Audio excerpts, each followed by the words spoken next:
Okay, ladies and gentlemen, we are rumbling through our next set review with the red card from Morningtide. And the first one is our 1 mana combat trick, Kindled Fury. It's a 1 mana instant target creature, gets +1/+0 and gains first strike till end of turn. Yep, this is solid. You want to be the attacking side, and then this gets you a little bit of tempo bomb. Obviously, you're not gonna kill like a 4/4 attacking into it with a 3/2. Like probably your opponent is gonna have to read on that. But like if 2/2/2 or 2/3/3 is balling, like this will get your tempo advantage because you're gonna kill theirs for like 1 mana. Yeah, solid little combat trick. Mud Button Clanger. This one is a 1 mana 1/1 with kinship. At the beginning of your upkeep, you may look at the top card of your library. If it's a goblin, or warrior, you can reveal it, and this creature gets +1/+1. Yeah, this I think is solid. Like in the goblin deck, aggressive, like I don't know, warrior decks, I guess. If that's a thing, and warriors are a thing. I think there's 37 in Lorwyn, so it's like you can build around that tribe. Yeah, this kind of thing is okay. Like it's nothing like spectacular. Like it's like a C level card or C-, but it does feel your curve. I mean, the early drop of the curve, and then in 60% of the time, it's like a 1 mana creature that attacks for 2 power. So yeah, it's an alright card. Shard Volley. Now this one, I think it's very good in modern, not very good in limited. I'll tell you why. So this is 1 red mana instant and it deals 3 damage to any target, which is fantastic, but as an additional cost, you have to sacrifice them. So the issue with this card is that it's kind of cheap on the face value, but it's actually really expensive. Like imagine costing this like on turn 3, right? Or turn 2, God forbid, right? Like you sacrifice one of your 2 lands, so you set yourself back to the Stone Age because now you're 2 land behind forever in this game. And then when this is not hurting you for a land sacrifice like turn 7, but like in turn 7, like 3 damage, yeah, it's not nothing, but you're not killing the thing you want to kill at that point. Like they probably have a 5/5 or 6/6, and this only deals 3 damage. Right? This gives you reach because it can hit players, but overall that's just not the package where you want. This is good in like constructed formats where sacrificing a land doesn't matter because the game is gonna end on that turn. So you don't hit lands anymore when your opponent is dead. But it's hard to make that situation reality in limited, I think. So yeah. It's by Chard Volley, Bright Heart Banneret. So this is the Elemental and Warrior Banneret. So it's a 2 mana 1/1 creature. Elemental spells and Warrior spells cost one less to cast. And then it has reinforced 1 and a red. You can discard this and put a counter on target creature. I think this card is phenomenal. Like I really love this card because what's happening with this is again the same mana ramp what we have seen with the Bannerets. On turn 3 you can cast like easily 2 other creatures. It really does accelerate you out. And then on the late game, when you know you are empty-handed, the 1/1 body doesn't matter or the mana doesn't matter, and then this is a little bit of a combat trick, so it's not completely useless. And the artwork is fantastic. So you can cast this on turn 2, see the beautiful artwork for the next 3-4 turns, and then get a ton of value. Release the ant. So this one is a 2 mana instant, deals 1 damage to any target. You can clash, and if you win the clash, you return it to your owner's hand. So this is part of that cycle, return to the owner's hand. Like I don't know how good this one is in main deck. So one merit for this that it goes into the giant colors, which probably has an easier time winning a clash. And in that way, like it's particularly good, I guess, in the giants versus fairies matchup because you kill a fairy, get it back, potentially kill another fairy, maybe get it back another time. Yeah, this can put a game away that way. But yeah, like in terms of main deck, the 2 mana for 1 damage. Again, this is a format with 2 mana 1/1s, so it kills a creature more often than it would in other formats. But yeah, we need to see. Like this one, I wouldn't want to pick all that highly, right? Like I think you can get this on a wheel or whatever. But yeah, we'll see. Sunflare Shaman. So this is a 2 mana 2/1, which is solid stat line. I like that one. It's common elemental shaman. And for one in a red tap, this creature deals X damage to any target and X damage to itself, where X is the number of elemental cards in your graveyard. So it says sacrifice this, and then it deals X to a creature essentially, or any target. So that one is insane. Like this card, I think this card is very good. Wow. Well, what a card. Like honestly, I don't mind as many copies as humanly possible in my deck, because this one early is a 2 mana 2/1, right? So this attacks, like if you need a curve, you need to start hitting your opponent. This does that. You can trade it off on a block, but also as the game progresses, there are very easy for the last two copies coming down when you have like 5 and 6 creature in the graveyard, right? And it's like 11 damage to their face if nothing happens, or kill two of their best creature from the 2 drop, or just forcing them to use a removal or 2/1 creature which they don't want. Like I feel like this card is really really good. Wow, wow, what a card! Titan's Revenge. So this is a rare, and it's an external red sorcery. It deals X damage to any target. Okay, you have me on that. It's a scalable removal spell, and you can clash, and if you win, you can return this to its owner's hand. Yeah, I think this card is a fantastic rare. Like it's an absolute first pickable because it scales with the game. It doesn't scale efficiently because like 4 mana to kill a 2/2, or 5 mana to kill a 3/3, 6 mana to kill a 4/4, which you start feeling good about. And but it can also, when you have like 9 mana, it hits them for 7. So that's not not something which should be overlooked. And also it does go to giant color pairs, which means that you probably, this Titan's Revenge is Titan on the artwork. But yeah, so there's probably an easier way to get it back for you. And if you cost it twice, then probably you can put away a game with this thing. Yeah, Titan's Revenge is a good card. Countryside Crusher. So that's a giant warrior with a little bit lower mana cost. So it's a 3 mana 3/3 giant warrior. Okay. I don't mind the giant, which kind of fits nicer to the earlier end of the curve. And at the beginning of your upkeep, you will reveal the top card of your library. If it's a land card, put it into your graveyard and repeat this process. When a land card is put into your graveyard from anywhere, put a +1/+1 counter on this creature. Yeah, this card I think is, in an aggressive deck, this is kind of fantastic. Like, like imagine casting this on three and then next turn revealing like 3 lands. Yeah, you're not gonna draw lands for the rest of the game. That's the catch here, right? Like maybe that's not necessarily a giant card, but more like an aggressive warrior card. But if this is a 6/6, like honestly, you don't even mind not drawing lands because they do need to deal with this, otherwise they're gonna die. And then you can keep drawing lands again. So there's that part. Yeah, and such a pressure on them because you can keep playing your cards up until like 3 mana, or maybe you have a force in your hand, and that's fine because they're not gonna deal with those creatures because they have to deal with this one. Yeah, I think it's a cool design, like interesting card, but I think it's actually deceptively powerful too. Fire Juggler. So it's a 3 mana 2/2. It's a Grey Ogre Goblin Shaman. When it becomes block, you clash with your opponent. If you win, it deals 4 damage to each creature blocking it. I don't think they're gonna double block this too much, frankly. So there's that. And yeah, but goblins don't win clashes too often. Um, yeah, and it's a gray ogre, so it's relatively slow. I don't know. I'm not that high on this. Like I'm higher on the artwork than the actual card because the artwork is bananas.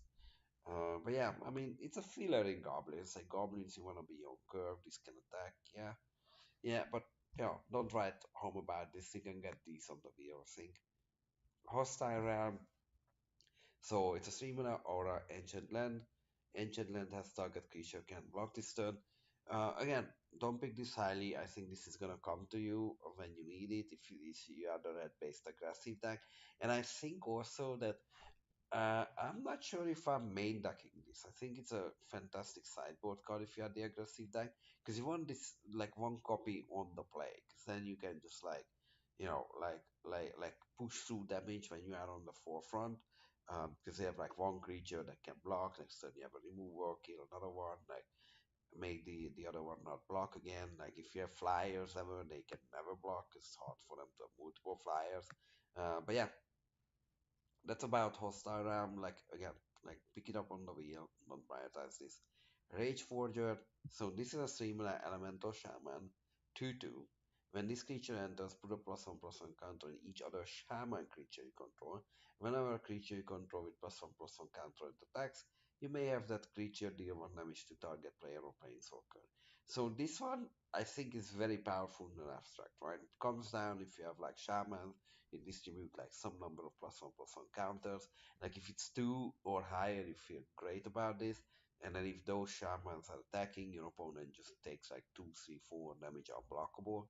So that sounds great on paper. But shamans are, I think, the least supported of these like class tribes. So there's like 17 in Lorwyn. I don't know, maybe there's more in Morningtide. But one of the stories, it's harder to get to a shaman deck, which is like 16 shamans. And I'm hoping that most of the shamans are elemental. So technically, what's happening that you are building the elemental deck with a shaman sub team here. But yeah, the card is powerful in abstract. I just don't know how much the context helps this card really. So next one is Seeding Plus Blazer. So this one is a 3 mana 2/2 elemental warrior. Again, it is a warrior, so it's notable. And you can sacrifice an elemental. This creature gets +2/+1 and gains first strike on turn after. I think if you are elementals, this is actually a solid card. Because what's happening with this card, you cast this, and then let's say you have like I don't know, like 2 mana, 1 mana elementals, whatever in play, and they have a 4/4. Like they can't really block this. So you're gonna attack, and then if they block, you sacrifice one of the cheaper creatures and make the Doomblade on that creature. So this can, because of that threat of pump, right, or threat of activation, so to speak. Like this could easily be responsible for like 6 to 8 damage.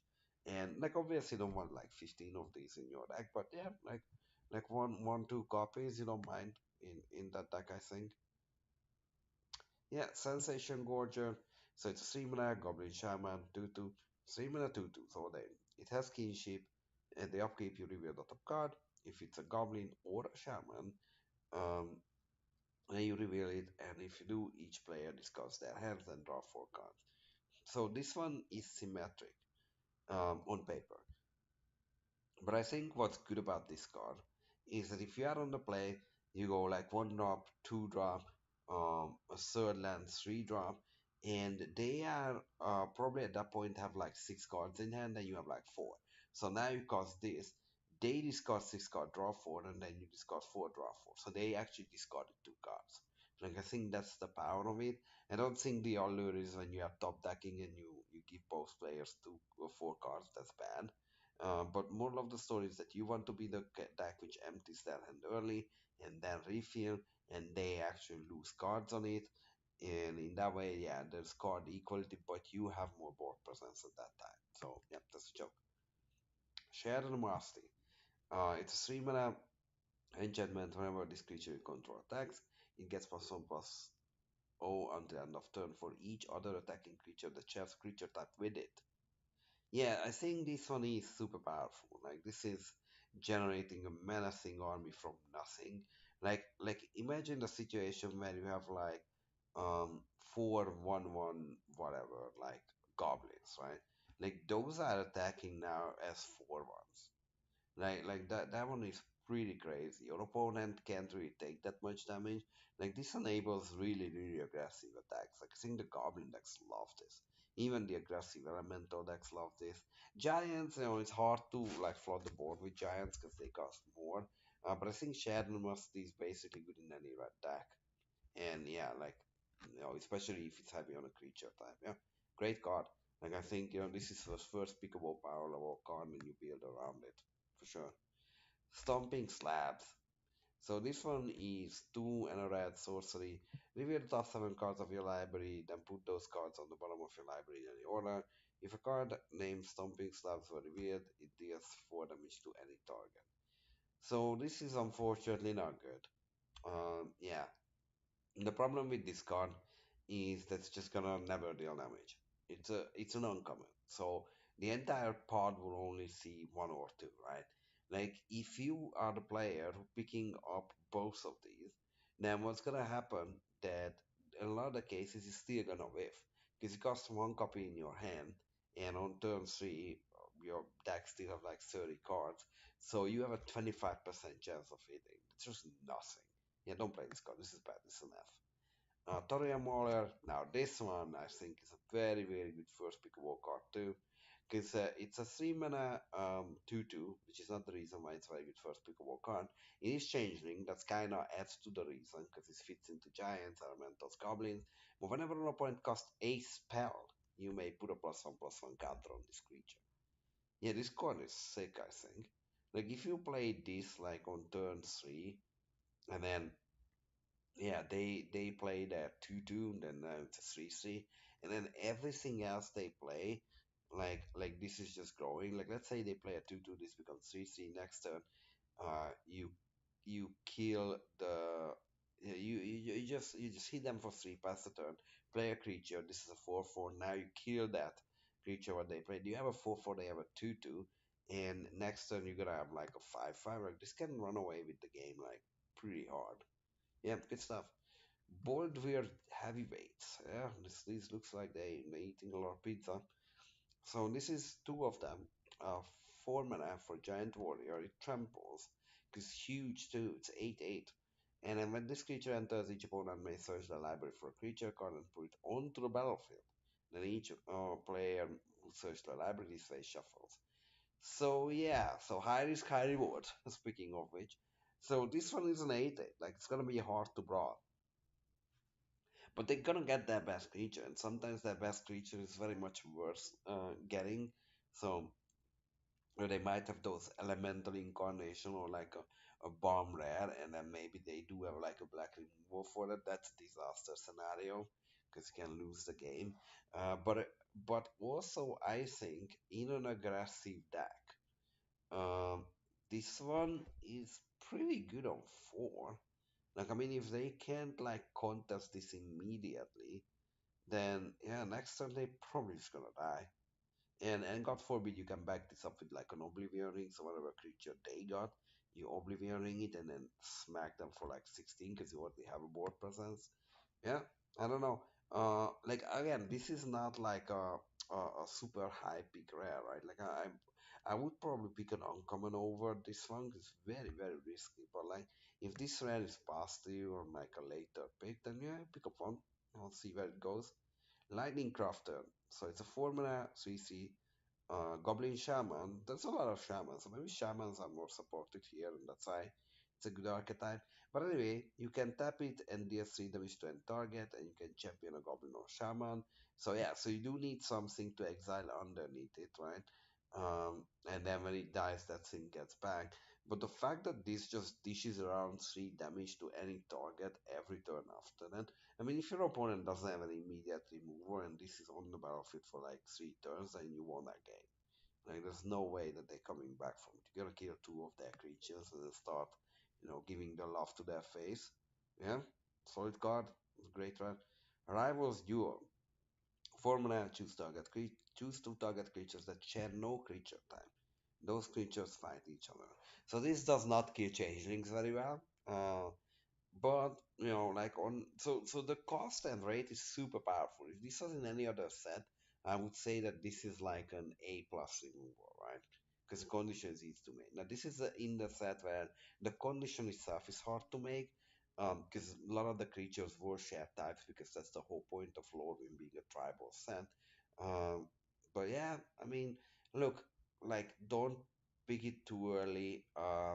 Get it on the wheel, or if you have synergizing card which makes creatures lose like creature types or whatever, then that does help. Because once you resolve it successfully and you hit 2 juicy targets, then you can put that game away pretty easily. Roar of the Crown. So it's 4 mana, choose a creature type. It deals damage to any target equal to the number of permanents you control with the chosen type. Yeah, this is good. This is good, I think. The 4 mana deal 4 damage in goblins, elementals. In goblins, it's even better. Like in giants, I think it's the worst because like gonna be like 4 mana deal 2 or 3. That's not impressive. But like in goblins, this could be 4 mana deal 6, and to any target.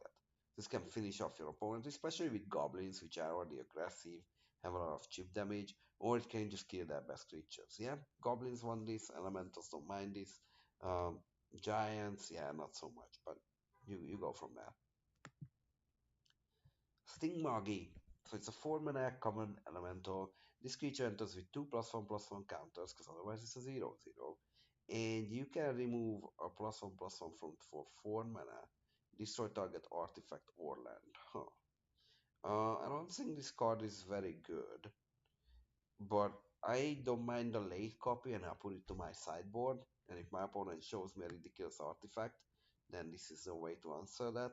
Lands not so much. Like I don't think there's like a 5 color thing or whatever where you can realistically gain an edge cutting people off of lands. But yeah, but the artifacts might come up. Otherwise, the stat line is just weak. The 4 mana 2/2, 3 mana 2/2 is bad already, and it's a 4 mana 2/2. Just don't do that.